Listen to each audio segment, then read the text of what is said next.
ভোটের দিন দফায় দফায় উত্তপ্ত সন্দেশখালীর রাজবাড়ী এলাকায় মোতায়েন অতিরিক্ত পুলিশ বাহিনী। আজও থমথমে গোটা এলাকা এবং আজ কি পরিস্থিতি সেখানে সেটাও আমরা জানবো। তবে এই মুহূর্তে যে ছবি আমরা দেখাচ্ছি, ভোটের দিন একেবারে দফায় দফায় উত্তপ্ত হয়ে উঠেছিল সন্দেশখালীর বিস্তীর্ণ এলাকা। গতকাল শেষ হয়ে গিয়েছে নির্বাচন এবং সেক্ষেত্রে গতকাল সপ্তম দফা অর্থাৎ শেষ দফা নির্বাচন ছিল। সন্দেশখালীর বিভিন্ন জায়গায় বিক্ষিপ্ত হিংসার ছবি দেখা গিয়েছে। আজ সকাল থেকেই দেখা যাচ্ছে পরিস্থিতি একেবারে থমথমে রয়েছে।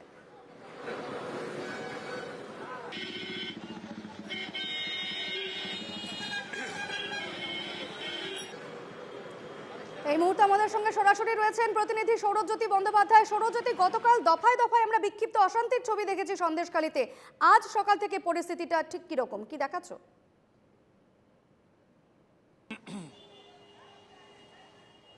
একেবারেই তাই। তুমি দেখেছো যে রাজবাড়ী এলাকায় কার্যত অবরোধ করে গ্রামবাসীরা তারা জানিয়েছিলেন যে পুলিশের তরফ থেকে তাদেরকে বাধা দেওয়া হচ্ছে, এমনকি ভোটদানের অভিযোগও তারা করেছিলেন।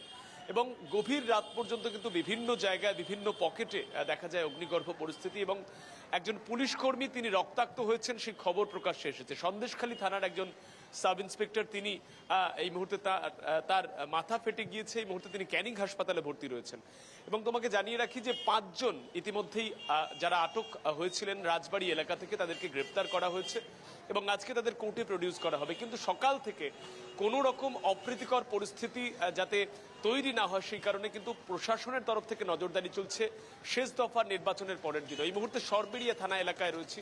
তুমি দেখতে পাচ্ছ যে স্থানীয় পুলিশ কর্মীরা তারা যেমন এলাকায় টহল দিচ্ছেন, ঠিক তেমনি কেন্দ্রীয় বাহিনীর জওয়ান তারাও কিন্তু পর্যাপ্ত সংখ্যায় তারা কিন্তু রাস্তায় রয়েছেন। কোনোভাবেই কোনো অপ্রীতিকর পরিস্থিতির উদ্রেক হলে সঙ্গে সঙ্গে সেটাকে ডিমোলাইজড করার চেষ্টা শুরু হচ্ছে। বিভিন্ন জায়গায় টহল দিচ্ছেন কেন্দ্রীয় বাহিনীর জওয়ানরা। তুমি জানো যে ইতিমধ্যেই কমিশনের যে সিদ্ধান্ত, নির্বাচন পরবর্তী সন্ত্রাস হওয়ার আশঙ্কা থেকেই বিরোধী রাজনৈতিক দলগুলি তারা কমিশনকে জানিয়েছিলেন যাতে কোনো রকম ভাবেই যারা এই মুহূর্তে ডিউটিতে ছিলেন, কেন্দ্রীয় বাহিনীর যারা প্রহরায় ছিলেন তাদেরকে ফিরিয়ে না নেওয়া হয় এবং আগামী 1 মাস পর্যন্ত তাদেরকে এখানে মানে যে যে জায়গায় তারা ডিউটি করছেন সেখানে বলবৎ রাখবার সিদ্ধান্তের কথা জানিয়েছিলেন।